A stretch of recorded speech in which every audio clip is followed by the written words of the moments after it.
Ramai sekali tentang Fufu Fafa. Bapak mendengar nggak? Atau Bapak mau komentar nggak dikit? Nggak. Pak Prabowo sudah tahu, masyarakat sudah tahu, simpulkan sendiri-sendiri aja. Pak Mahfud juga mungkin belum move on. Apalagi berdasarkan sebuah akun yang belum terang itu, apakah itu benar dia atau tidak. Kalaupun ia benar itu, masa mau menghukum dosa masa lalu? Ya. Logikanya coba diluruskan. Ada orang yang duduk di sebuah podcast besar, podcast Deddy Corbuzier, kemudian dia ngaku dia suka nonton film Pak Ganjar porno. Nah, orang itu diusung oleh teman-teman ini jadi calon presiden gitu loh. Dan itu pun nggak dipersoalkan. Nggak dipersoalkan. Kalau dia jadi presiden mau Anda impeach apa gimana?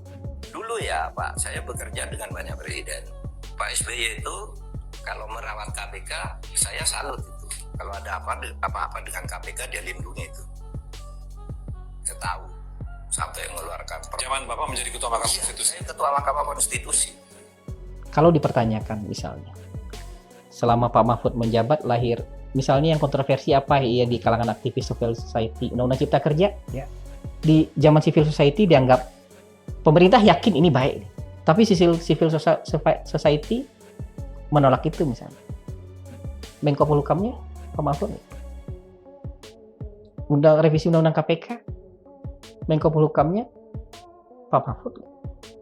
Assalamualaikum warahmatullahi wabarakatuh. Halo Sobat Guru Bukan Google semuanya. Sehat ya untuk hari ini ya.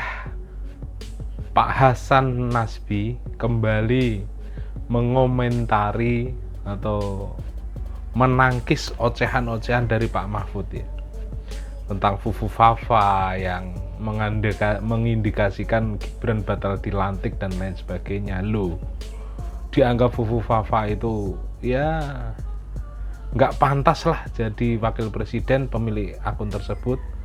Faktanya dulu Pak Ganjar juga ngomong nonton video porno, suka nonton video porno juga menjadi calon presiden. Apa masalahnya? Terus katanya KPK dilemahkan di era Jokowi. Menko Polhukamnya siapa? Gitu. Pak Hasan Nasbi bilang begitu. Lah ya memang benar, dan kesimpulannya Pak Mahfud itu belum move on gitu loh. Masa keburukan Jokowi itu terjadi hanya 1 tahun terakhir ketika Pak Mahfud jadi calon wakil presiden, kan nggak mungkin gitu loh. Nah, untuk lebih jelasnya langsung kita reaksi bersama-sama video berikut ini. Fitnahnya, kebenciannya luar biasa. Dan menurut saya ini bukan orang mau cari kebenaran ini. Enggak, ini mau zero sum game aja nih kayaknya. Mau salah satu binasa gitu. Kalau nggak dia binasa, orang lain binasa gitu. Ini kan nggak sehat buat bangsa. Gitu. Apalagi sampai ada tendensi misalnya ujung-ujungnya kemudian apa? Misalnya Mas Gibran harus dianulir pelantikannya. Ya. Atau ada juga yang bilang nanti dilantik dulu, habis itu diimpeach. Loh, Hukum dari mana itu? Kita mau bernegara baik-baik. Kalau Anda punya tendensi atau punya appetite untuk kekuasaan, nggak apa-apa. 5 tahun lagi. Kok. Tapi tunggu masanya nanti 5 tahun lagi. Hari ini yang akan dilantik itu namanya presiden terpilihnya Prabowo Subianto. Wakil presiden terpilihnya Gibran Rakabuming Raka. Kalau Anda mau impeach itu, dia kan harus melakukan kesalahan semasa dia menjabat. Benar nggak? Ya. Aturannya kan begitu. Ada kesalahan yang nggak bisa ditoleransi lagi, ada pelanggaran yang dibikin selama dia Mas Gibran saja belum menjabat. gitu.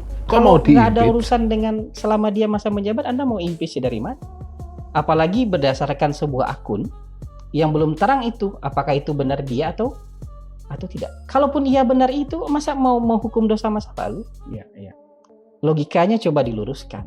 Ada orang yang duduk di sebuah podcast besar, podcast Deddy Corbuzier, kemudian dia ngaku dia suka nonton film porno. Nah, orang itu diusung oleh teman-teman ini jadi calon presiden gitu loh. Dan itu pun nggak dipersoalkan. Nggak dipersoalkan. Kalau dia jadi presiden mau Anda impeach apa gimana? Kalau dia yang menang kan? Kalau anak Jelas Jokowi ya. dipersoalkan. Logikanya ada pengakuan. Logikanya harus lurus. Jadi kita tidak boleh sembarangan gitu. Begitu kita nggak suka sama orangnya, kita makan dengan logika setengah jalan atau setengah matang. Yang logika itu juga bisa menyeret kita sendiri.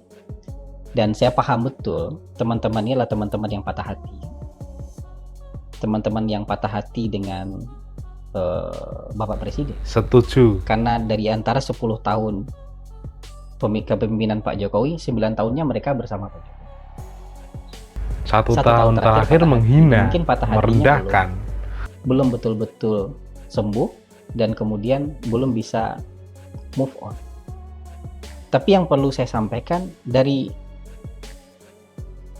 kejadian-kejadian ini jelas sekali bahwa ini patah hati. 2 jam lihat HP. Berarti udah ekspektasi para teman-teman yang untuk memanfaatkan mengganggu mengganggu pikiran nggak tercapai Enggak, bang ya? enggak tercapai. Termasuk Pak juga Jokowi memecah nggak terganggu sama sekali ya? menurut saya nggak terganggu. Termasuk juga misalnya mengharapkan terjadinya perpisahan atau perpecahan antara Pak Prabowo dengan Pak Jokowi atau Nggak Pak Prabowo mungkin. dengan Gibran. Menurut saya, Anda boleh cobalah. Tapi saya mau kasih tahu aja, ini pekerjaan yang sia-sia. Ya mungkin justru Anda makin sakit karena keinginan Anda nggak tercapai. Udah berteori begini, udah berkonspirasi begini, tapi hasil yang Anda inginkan ya akan Contoh tercapai. Mbak Amin Level Rais. emosinya sudah beda di level itu. Anda mau menakar Pak Prabowo sama level emosinya dengan Anda? Beda jauh. Ini kalau mau fair-fairan aja nih. Loh, kalau saya nih langsung nih ada pengakuan nih dari saya nih. Kalau dilihat misalnya omongan saya 2014 terhadap Pak Prabowo entah apa-apa. Iya, padahal abang dulu kan Entah macam-macam juga gitu. berseberangan ya. Iya. Nggak ada apa-apanya tuh Fufu Fafa. 2019 juga begitu. Tapi Pak Prabowo dengan tangan terbuka terima kita kok. Dengerin Menghargai Pak kita dengan Mahfud. luar biasa kok. Jadi saya sadar bahwa di level ini udah level pemimpin nasional ini nggak bisa lagi kita takar emosi dan perasaan mereka sama kayak kita menakar emosi teman nongkrong kita. Iya. Kalau dipertanyakan misalnya selama Pak Mahfud menjabat lahir misalnya yang kontroversi apa ya di kalangan aktivis civil society, undang-undang cipta kerja ya. Di zaman civil society dianggap pemerintah yakin ini baik, tapi civil society menolak itu misalnya. Menko Polhukamnya Pak Mahfud nih. Revisi undang-undang KPK, Menko Polhukamnya Pak Mahfud misalnya gitu. Jadi civil society sebenarnya juga kalau mau melihatnya fair kok. Yang kontroversi di zaman mereka juga Pak Mahfud ada di zaman itu kok. Pak Mahfud juga harusnya fair ke publik. Ada banyak hal yang dikritik juga misalnya Pak Mahfud ada kok. Walaupun kalau saya sih menganggap semua yang dibikin pemerintah kemarin itu memang buat kebutuhan masyarakat. Mahfud juga bertanggung Dan itu jawab akan baik-baik hal aja. itu. Tapi kan ini seolah-olah sekarang ada di barisan civil society nih. Salah aja semua yang ada di pemerintah. Iya, iya. Gitu. Jadi menurut saya kita harus fair. Banyak hal-hal yang kita juga Harus fair Pak Mahfud. banyak hal-hal yang kita juga menjadi bagian itu di dalamnya. Jadi buat saya kalau kita yakin di masa itu Dulu Anda bagian kita dari menjalankan hal itu tersebut. demi kebaikan, harusnya hari ini kita juga yakin. Jangan gara-gara kita berpisah jalan, kemudian kita kalah, kemudian kita marah-marah. Seolah semua ini salahnya presiden. Seolah 1 tahun terakhir Pak Jokowi sudah berubah drastis. Pak Jokowi menurut saya nggak ada perubahan apa-apa di diri beliau.